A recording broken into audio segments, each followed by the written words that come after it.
Pemeriksaan hasil ekshumasi dua jenazah korban Kanjuruhan rencananya akan memakan waktu kurang lebih 14 hari. Keluarga korban berharap hasil ekshumasi tidak dimanipulasi.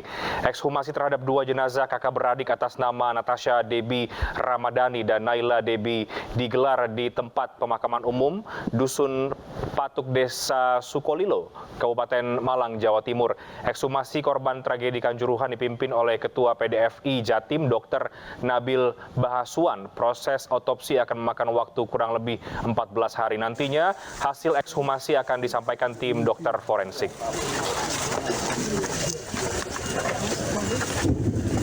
Kami PDFI Cabang Jawa Timur membentuk tim independen yang terdiri dari 2 penasehat, 6 operator. Kami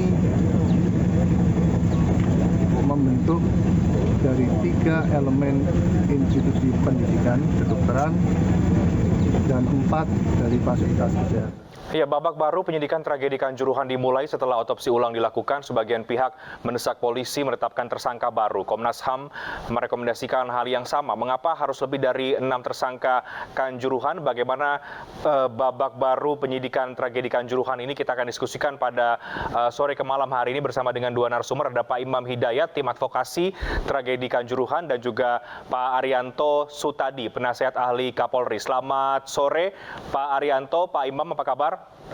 Selamat sore, Pak. Selamat sore. Ya, selamat sore. Saya ke Pak Imam terlebih dahulu, mewakili dari tim advokasi tragedi Kanjuruhan. Sudah cukup puas Pak Imam dengan otopsi ulang kemarin? Sudah transparan atau masih ada tanda tanya dari Anda? Ya, alhamdulillah otopsi kemarin berjalan dengan lancar, meskipun kita baik dari keluarga maupun penasihat hukum tidak boleh menyaksikan proses otopsi itu secara langsung. Mudah-mudahan dengan adanya otopsi ini bisa menguak tabir daripada penyebab kematian dari 135 orang akibat tragedi Kanjuruhan yang terjadi pada tanggal 1 Oktober tahun 2022.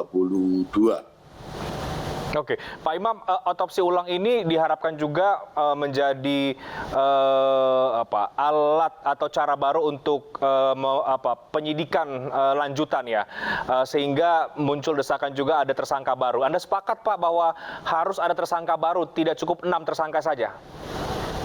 Ya, saya sangat sepakat dan setuju sekali. Memang kita lihat, kita perhatikan saat ini 6 tersangka yang sudah ditetapkan oleh penyidik Polda Jatim itu rasanya masih jauh api daripada panggang. Karena kita tahu bahwa sesuai dengan Kompres Kapolri itu ada 6 eksekutor ya, yang pelaku penembakan dari anggota itu yang ke tribun, itu yang pertama. Kemudian juga intelektual dardernya, penanggung jawab pidananya itu juga belum juga disentuh dalam perkara ini. Dengan adanya otopsi ini kita berharap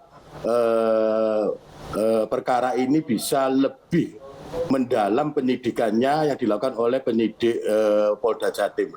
Oke, Pak Arianto, Anda setuju bahwa harus ada tersangka baru atau menurut Anda sudah cukup di 6 tersangka ini saja? Karena sekarang mulai muncul desakan, bahkan rekomendasi Komnas HAM juga menyebut demikian, bahkan juga bisa ini terkena anggota kepolisian yang lain. Ya, saya sangat setuju sekali ya. Karena saya melihatnya begini nih, kasus Kanjuruhan yang kita lihat sekarang kan yang paling parah dulu ya. Kan meninggal 135 orang dengan sangat mengenaskan, luka parah dan sebagainya. Kita mesti bertanya ini kasus ini apa? Kecelakaan kah? Bencana alam? Pelanggaran hukum? Atau kejahatan? Di mata saya, ini adalah pembantaian 135 orang yang meninggal mati sia-sia. Nah, sekarang kita lihat, kalau itu pembantaian berarti kita cari siapa pelakunya kan gitu. Sekarang kita lihat dulu matinya kenapa, yang lain-lain nggak usah lah yang rusak.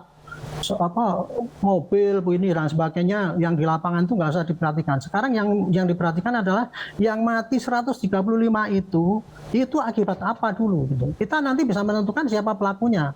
Kalau dari kajian-kajian itu kan ya, laporan-laporan itu Komnas HAM juga lebih detail tuh mengatakan bahwa yang mati itu adalah banyak yang di pintu 13 atau berapa itu. Di mana di situ ditembakkan gas air mata dan kemudian ditutup. Jadi matinya orang 135 yang terbantai itu adalah mati karena adanya penembakan gas air mata sehingga panik dan kemudian ketika mati itu pintunya ditutup gitu. Ini saya anggap ini suatu kesengajaan, itu tadi yang dibilang intelektual dader itu pasti ada di sini. Baik. Makanya itu kalau sekarang ya baru dikenakan 6 orang itu kan 3 itu kan polisinya ya, 3 itu orang sipilnya. Itu hanya melihat bahwa kasus ini dianggap seakan-akan karena salahnya, karena tidak tahunya sehingga mengakibatkan banyak mati orang itu. Belum ini adalah suatu pembantaian sehingga pelakunya harus dikejar. Makanya harus dikejar itu pelakunya. Gitu. Pak Arianto, meskipun Anda sepakat juga kalaupun nanti tersangka baru itu justru datang dari anggota kepolisian misalnya, dan sejauh ini kita belum melihat ada tersangka baru atau ada sinyal akan ada tersangka baru dari pihak kepolisian dari tragedi Kanjuruhan ini. Saya tidak peduli itu apa dari polisi apa tidak, tapi harus dikejar ini gitu loh ya. Sekarang ya, itu kan sekarang udah jelas itu. Keterangannya adalah yang mati banyak itu akibat daripada karena ditembak sehingga orang panik dan pintunya ditutup. Kan mati tergenjat banyak itu. Siapapun pelakunya mesti dikejar. Nah kalau saya ya kalau mengejar itu, ya yang di samping yang 3 kalau yang merintah itu kan karena dilihat karena ditanya prosedurnya itu. Tapi pelaku yang menembak ya, oknum polisi yang menembak gas air mata, tapi tidak semuanya ya. Oknum menembak yang gas air mata yang ke tribun itu siapa? Diperiksa itu. Kenapa kamu menembak? Pasti dia karena disuruh komandan. Nah, komandannya tanya, "Kenapa kamu menyuruh?" Kejar terus itu. Saya tidak yakin ya komandannya itu hanya saya tidak tahu aturan kemudian nembak. Enggak, pasti ada yang menyuruh lah itu. Ada ya itu yang dikejar mestinya. Sama juga yang nyuruh nutup pintu itu, Pak. Itu saboter itu, penyabot yang tadinya itu hanya ingin supaya rusuh saja, tapi dia nggak menduga korbannya banyak itu. Menurut saya itu kena 338 itu, tidak hanya karena kesalahannya 339. Kasihan Pak, 135 orang itu. Jadi harusnya nih itu terutama yang nyuruh itu harus dikejar itu Pak. Kalau yang lain-lain itu kan nggak ngerti aja ini gitu. Kalau yang namanya ini hanya karena salahnya, karena aturan, kemudian dia ya terpaksa menanggung tanggung jawab. Memang dia penyebab tuh. Tetapi yang justru yang sebetulnya pelakunya itu sampai sekarang kan nggak kedengaran dikejar atau PGIPF sekarang nggak nyari, Komnas HAM juga nggak nyari, hanya mengatakan itu pelanggaran Komnas HAM. Kalau saya itu pembantaian itu, cari pelakunya. Baik. Saya ke Pak Imam. Pak Imam, kalau dari tim kuasa hukum sendiri melihat proses hukum yang tengah dilakukan oleh polisi saat ini, menurut Anda sudah tepat atau Anda masih banyak catatan lagi soal bagaimana membuka tabir tragedi Kanjuruhan ini? Menurut saya penyidikan yang dilakukan oleh Polda Jatim ini saya kira masih jauh api daripada panggang ya. Apalagi kenapa itu, Pak? Pasalnya kan 359 culpa karena kelalaian ya. Ini nggak ada kelalaian nih, ini adalah kesengajaan ya. Di dalam teori kan ada 3 ya niatan itu, salah satunya adalah sadar akan kemungkinan. Jadi apabila kemudian petugas eksekutor yang saya katakan tadi 11 orang itu menembakkan gas air mata ke tribun, dia harus sadar kemungkinan bahwa efek akibat dari penembakan itu akan menimbulkan chaos yang ujungnya kepanikan ya. Apalagi kan kita tahu yang ditembakkan itu kan gas air mata yang sudah kedaluarsa ya. Artinya kalau orang demo di jalan aja memakai gas air mata yang tidak kedaluarsa itu masih matanya perih ya, kemudian berlarian mencari tempat udara yang segar. Ini posisi daripada Stadion Kanjuruhan seperti Pak Arianto tadi sampaikan kan pintunya tertutup. Jadi betul-betul seperti katakanlah nyamuk di dalam botol kemudian disemprot baygon. Mereka sangat kebingungan sekali ya, sangat karena efeknya itu yang kebanyakan juga mayat-mayat yang ada di rumah sakit itu sesuai dengan keterangan para saksi korban yang datang ke Tatak itu menyatakan matanya merah, kemudian wajahnya menghitam ya toh.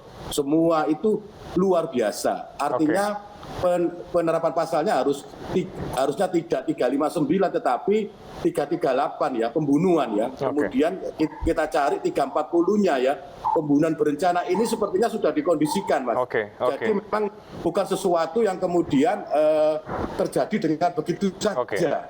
Tapi ini sudah ada perencanaan mulai awal. Apalagi kan kita tahu bahwa pertandingan dengan Persebaya ini kan non-supporter dari bonek. Artinya aman. Sepertinya kan bukan pertama kali pertandingan itu dilakukan di Kanjuruhan, Mas. Jadi bukan kelalaian ya, ini kesengajaan yang menurut Anda tepatnya adalah pasal pembunuhan. Makanya kemudian ada otopsi ulang yang diharapkan itu bisa membuktikan mengarah ke pembunuhan. Pak Arianto, Anda sepakat kalau ini bukan unsur kelalaian, tapi ini adalah pembunuhan, Pak. Jadi diharapkan polisi bisa mengarahnya ke sana. Saya dari semula Pak ya, kejadian kasus ini ada. Saya hanya sendiri yang ngomong bahwa ini bukan kelalaian. Ini adalah suatu kesengajaan. Cuman sampai sekarang kok nggak ada yang menimpali, saya juga heran juga ini. Mestinya ya Pak ya, kalau kecelakaan itu cuma mati 1-2, barangkali boleh lah itu kecelakaan. Tapi ini yang mati kan banyak ini Pak, mestinya gitu. Kalau yang namanya kecelakaan itu Pak, itu bencana alam misalnya yaitu stadion runtuh karena kebanyakan orang. Nah itu bisa jadi itu yang punya bangunan yang salah gitu. Tapi ini kan orang yang matinya itu kan jelas ditembak ini itu di tribun ditembak, panik masukkan ke ground itu di pintu itu pintunya ditutup dia mati. Sekarang ya Pak ya ini ekshumanisasi penggalian mayat itu. Menurut saya lah ngapain baru sekarang? Kenapa yang 135 dulu tuh mestinya sudah di visum itu meninggalnya kena apa? Karena itu kalau kita dulu berangkatnya dari itu ada suatu kejahatan, yang 135 dulu tuh sebelum dikubur harusnya di visum matinya kenapa?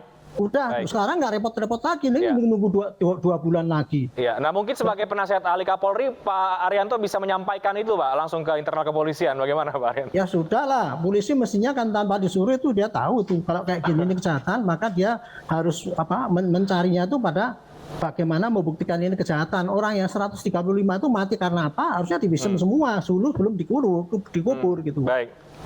Kalau itu ketemu matinya kan enggak debat sekarang ini matinya karena gas air mata, padahal enggak. Kalau dari saksi ahli tadi kan banyak mengatakan gas air mata itu tidak mematikan, tetapi kalau terinjak-injak dadanya, tadi sore saya lihat itu bisa mematikan. Intinya Pak ya, ini yang mematikan bukan gas air matanya. Saya hanya ngomong ini jangan sampai dituduh polisi yang membunuh gitu Pak. Polisi yang nembak itu hanya disuruh aja, dia nggak ngerti itu akibatnya kayak gitu. Ya, kita kawal bersama Bapak bagaimana penyidikan nanti di tragedi Kanjuruhan setelah otopsi ulang ini. Mudah-mudahan apa yang sudah kita bahas ini bisa menjadi bahan yang untuk membuka tabir tragedi Kanjuruhan. Terima kasih banyak Pak Imam dan juga Pak Arianto sudah berdiskusi bersama dengan kami di iNewsroom. Selamat malam. Masih. Selamat malam. Pameran Indonesia Motorcycle Show atau IMOS 2022 di Jakarta Convention Center Senayan memasuki hari terakhir. Bagaimana suasana di sana? Kami hadirkan informasinya sesaat lagi.